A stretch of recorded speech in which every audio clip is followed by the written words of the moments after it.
Hello dear guys, मैं आज नया टॉपिक पढ़ाने जा रहा हूँ। हालांकि ये इंजीनियरिंग मैकेनिक्स के भी सिलेबस में है और आपको अप्लाइड फिजिक्स 1 है उसके भी सिलेबस में है। ये कॉमन पॉइंट है जिसका मैं जिक्र करने जा रहा हूँ। तो टॉपिक का नाम है फिजिकल क्वांटिटी। ओके, तो देखते हैं इस नेक्स्ट लेक्चर में फिजिकल क्वांटिटी क्या है। हालांकि अप्लाइड फिजिक्स 1 जो शुरू होती है यहीं से कहानी शुरू होती है, फिजिकल क्वांटिटी से। ठीक है, तो हम लोग देखते हैं फिजिकल क्वांटिटी क्या है। Physical quantities, quantities. ठीक है, फिजिकल क्वांटिटी। तो ध्यान से समझिए फिजिकल क्वांटिटी किसको कहते हैं। ओके, तो ऐसे क्वांटिटी जिसको हम मेजर कर सकते हैं। तो यहाँ शब्द आ गया, दो चीज हो गया। ठीक है, तो क्वांटिटी है, ठीक है, और हम लोग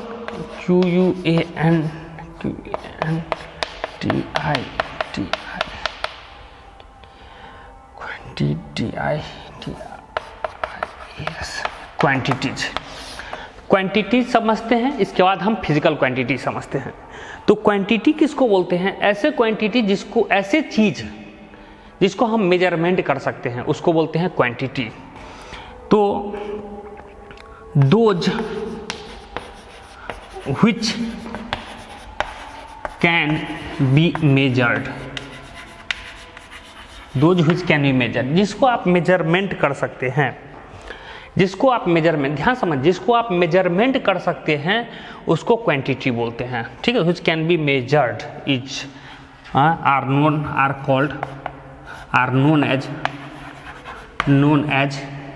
known as quantity,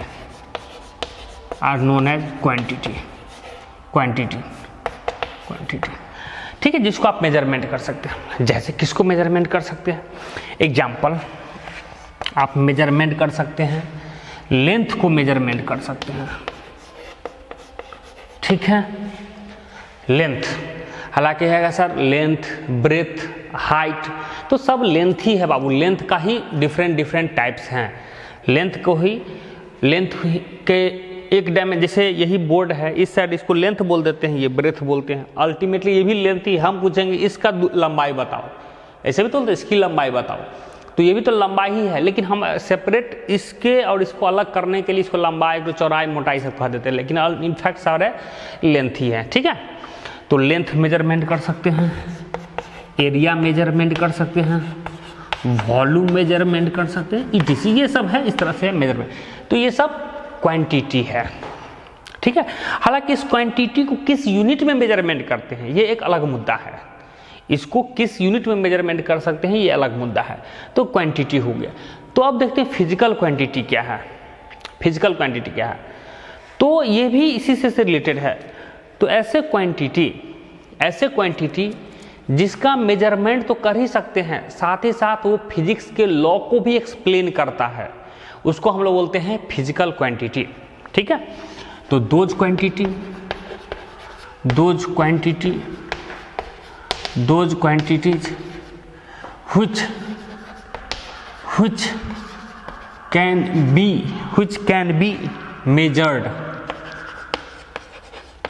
which can be measured in the laboratory,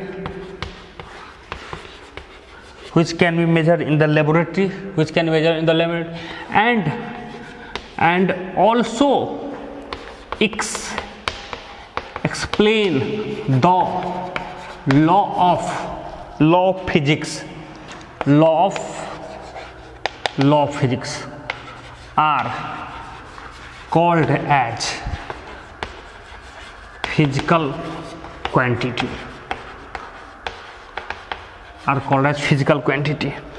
मतलब एक ऐसा क्वांटिटी जो फिजिक्स के लॉ को एक्सप्लेन भी करता है, ठीक है, और जिसको हम लेबोरेटरी में मेजरमेंट भी कर सकते हैं। ऐसे क्वांटिटी को फिजिकल क्वांटिटी कह सकते हैं। बड़ा आश्चर्य लगेगा सर फिजिकल क्वांटिटी तो बड़ा कुछ अजीब टाइप का लग रहा है सर सुनने में, सुनने में अजीब टाइप से लग रहा है। तो बाबू सुनने में कोई अजीब टाइप से नहीं है, समझ रहे हैं। एग्जाम्पल लेते हैं, जो इसमें दो कंडीशन है। पहला कंडीशन है जिसको आप लेबोरेटरी में मेजरमेंट कर सकते हैं, और दूसरा है जो फिजिक्स के लॉ को एक्सप्लेन करता है, वर्णन करता है। जैसे एग्जाम्पल लेते हैं, फिजिक्स के लॉ का क्या है बाबू, V बराबर U प्लस AT है, फिजिक्स का लॉ है। दूसरा लॉ है V स्क्वायर बराबर U स्क्वायर प्लस 2AS, ये लॉ है। तीसरा लॉ है S बराबर UT plus half ATA square, ये सब फिजिक्स का लॉ है। प्रेशर बराबर फोर्स बाय एरिया होता है, ये फिजिक्स का लॉ है। F बराबर ma होता है, ये फिजिक्स का लॉ है। इसी तरीके से बहुत सारा फिजिक्स का लॉ है। नेक्स्ट देखते हैं, फोर्स बराबर होता है Gm1 m2 by R square, ETC। ये सब इस तरह से फिजिक्स का लॉ है, कोई ना कोई लॉ है। ग्रेविटेशनल लॉ है, न्यूटन सेकेंड लॉ है, फोर्स का लॉ है, ये फर्स्ट लॉ ऑफ मोशन है, second law motion, third law motion, ETC। इस तरह से फिजिक्स के लॉ है, बहुत सारे लॉज हैं हमारे पास। तो क्या अब इसमें जो शब्द सब इस्तेमाल हो रहे हैं, भी जानते हैं, फाइनल वेलोसिटी, इनिशियल वेलोसिटी है, एक्सेलरेशन है, टाइम है, ये है डिस्प्लेसमेंट है, प्रेशर है, फोर्स है, एरिया है, फोर्स है, मास है, एक्सेलरेशन है, फोर्स है, यूनिवर्सल ग्रेविटेशनल कांस्टेंट है, मास है, रेडियस है, डिस्टेंस है, ठीक है, डिस्टेंस है। तो ये सब टर्म सब इस्तेमाल हो रहा है, फिजिक्स का कोई ना कोई लॉ है। तो इसमें ये जो शब्द हैं, वेलोसिटी, चाहे चलिए वेलोसिटी इनिशियल हो चाहे फाइनल हो, है तो वेलोसिटी। तो क्या ये वेलोसिटी फिजिक्स के लॉ को एक्सप्लेन कर रहा है? यस। तो हमारा एग्जांपल में क्या हो जाएगा बाबू, वेलोसिटी, वेलोसिटी यानी फिजिक्स के लॉ है को एक्सप्लेन कर रहा है। कौन सा शब्द? वेलोसिटी एक्सप्लेन कर रहा है। क्या वेलोसिटी को लेबोरेटरी मेजरमेंट कर सकते हैं? यस, मेजरमेंट किया जा सकता है। तो इसका मतलब ये दोनों कंडीशन फुलफिल हो रहा है, फिजिक्स के लॉ को एक्सप्लेन कर रहा है और इसको लेबोरेटरी मेजरमेंट कर सकते हैं, मीन्स ये एक फिजिकल क्वांटिटी है। उसी तरीके से अगर ये है तो फिर स्पीड भी है, स्पीड का भी वही हाल है, डिस्टेंस का भी वही हाल है, डिस्प्लेसमेंट का भी वही हाल है, ठीक है, डिस्प्लेसमेंट का भी वही हाल है। तो ये सब है आपका एग्जाम्पल सब है। और क्या है? एक्सेलरेशन है, एक्सेलरेशन है, टाइम है, फोर्स है, प्रेशर है, मास है, वेट है, और कुछ छूटा इसमें, डिस्टेंस आ गया, मास हो गया, यूनिवर्सल ग्रेविटेशनल कांस्टेंट, हाँ ये भी सब यूनिवर्सल ग्रेविटेशनल कांस्टेंट, ये भी फिजिकल क्वांटिटी है, एक्सेलरेशन है। यहाँ लिख देते हैं, चल भी और भी चलते हैं, हम थोड़ा हल्का हल्का सा लिखते हैं। एरिया है, वॉल्यूम है, स्ट्रेस है, स्ट्रेन है, ठीक है, Young's modulus of elasticity,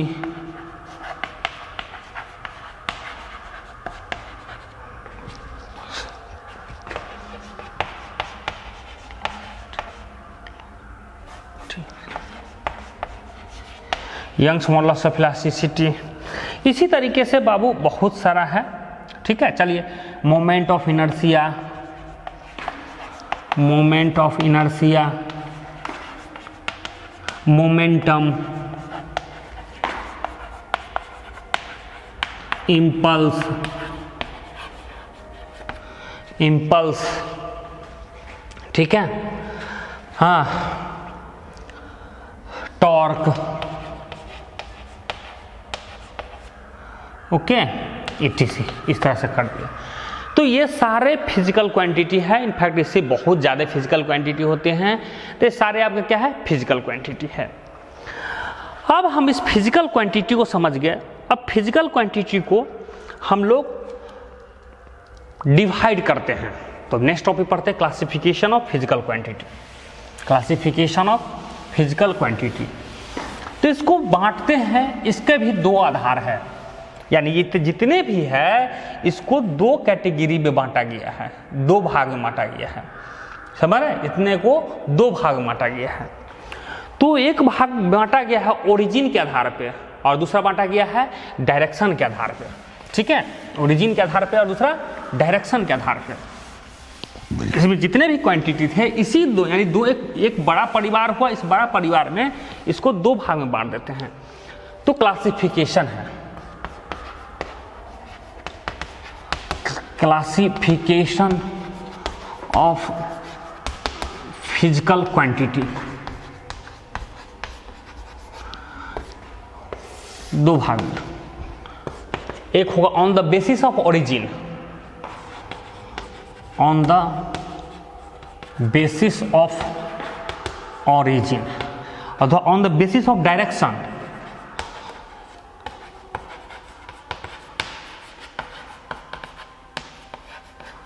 on the basis of direction. तो ओरिजिन के आधार पर अगर बांटते हैं तो दो भाग में बांटता है, ठीक है, दो भाग बांटता है। एक बांटता है फंडामेंटल, फंडामेंटल, या दूसरा भी इसका नाम है बेसिक क्वांटिटी, दूसरा है डिराइव्ड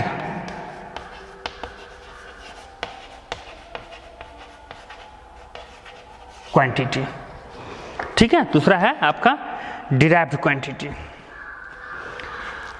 हालांकि इसमें एक एडिशनल आ जाता है, additional supplementary, SUPPLY, supplementary quantity,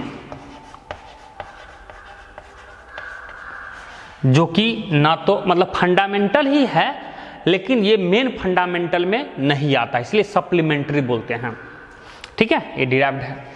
दूसरा डायरेक्शन के आधार पे तीन भाग में इसको हम बांटते हैं, scalar, vector, tensor. Quantity quantity लिख लीजिएगा, quantity, scalar quantity, vector quantity और टेंसर क्वांटिटी। तो इस तरीके से हमको ये सारा पढ़ना है, अभी इस टॉपिक में कवर करना है, ठीक है, यहाँ हमको सारा कवर करना है, स्केलर, वेक्टर और टेंशन जो भी है। तो सबसे पहले पढ़ते हैं फंडामेंटल, फंडामेंटल या बेसिक क्वांटिटी क्या है। तो इसके लिए क्या है, सिंपल सी बात है, जानना है, इसका परिभाषा जानेंगे, एग्जाम्पल्स लिख लेंगे, बात खत्म हो गया, ओके। तो इसके लिए हम देखते हैं, इसके लिए तो फंडामेंटल, नाम ही है कि फंडामेंटल क्वांटिटी, ठीक है।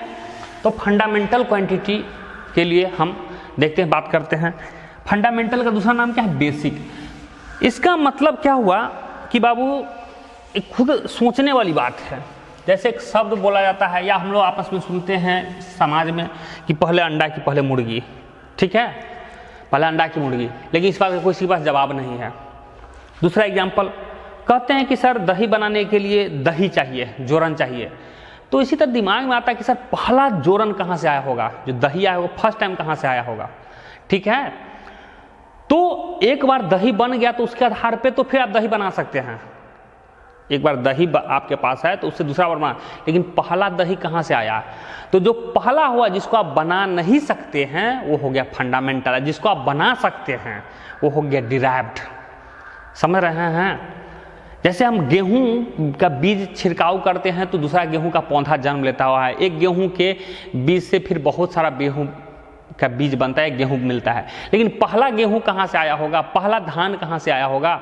तो मुद्दा ये है।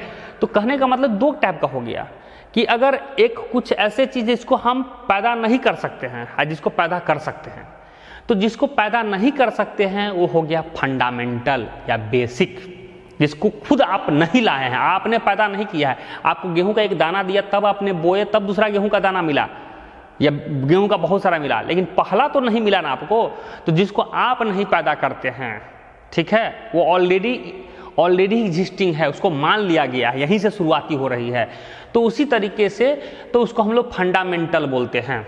सिंपल सी बात है। तो दो टाइप हो गया, जिसको डिराइव्ड कर सकते हैं, जिसको पैदा हम कर सकते हैं उसको बोलते हैं डिराइव्ड, जैसे आप क्लास 10th में भी पढ़े होंगे, अगर इंग्लिश में पढ़े होंगे मैथमेटिक्स, लिख रहा होगा डिराइव द एक्सप्रेशन या प्रूफ दिस एक्सप्रेशन, जिसको प्रूफ कर सकते हैं, जिसको बना सकते हैं आप, ठीक है, जिसको पैदा कर सकते हैं वो हो गया derived.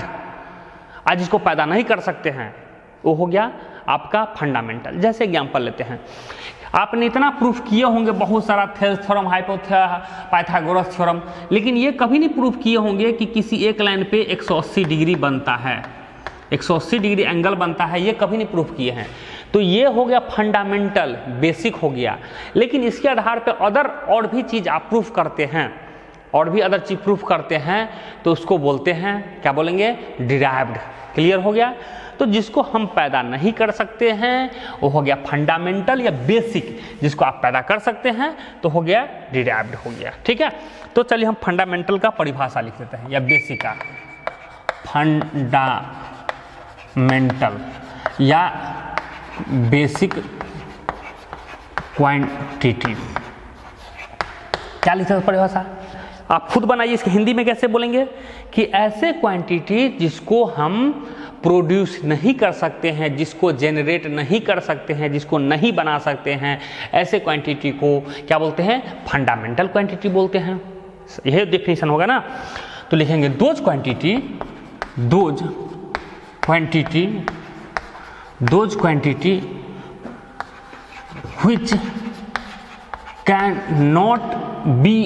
which cannot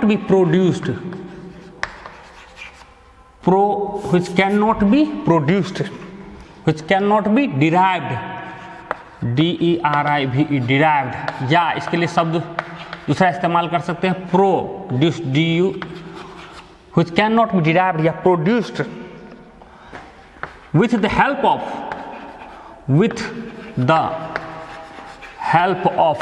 other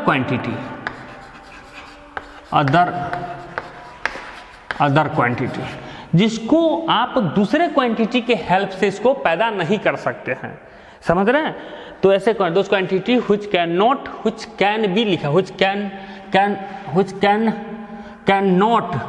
cannot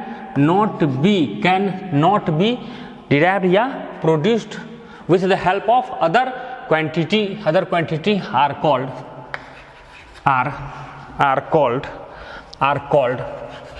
called, यह लिख दिया फंडामेंटल। ठीक है, तो इस टाइप से टोटल 7 होते हैं। तो लिखते हैं there are 7 such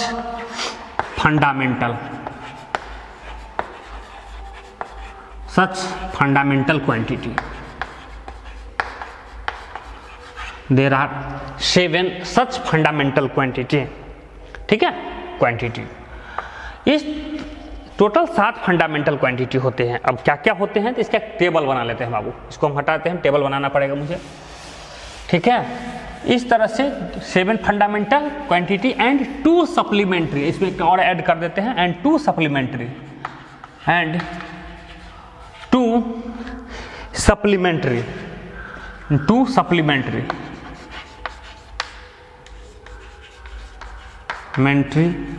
quantity and 2 supplementary supplementary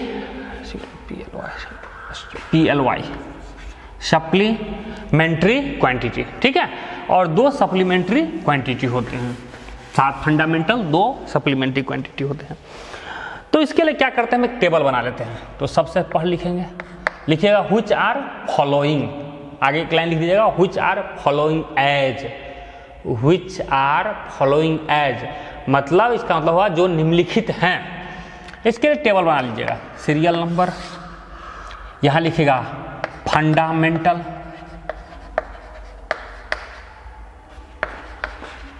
या बेसिक क्वांटिटीज। ठीक है, इसका लिखिएगा, मतलब यहां नाम आ जाएगा। यहां लिख लीजिएगा सिंबल, और यहां लिख लीजिएगा यूनिट में भी ऐसा यूनिट। ठीक है, और यहां डायमेंशन भी लिख सकते हैं।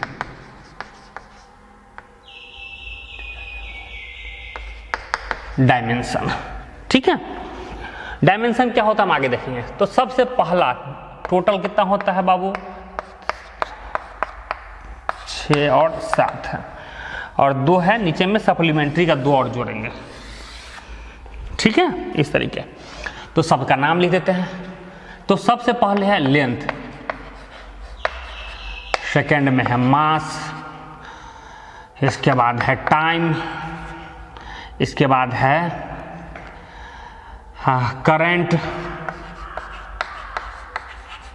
करंट, इसके बाद है लुमिनस,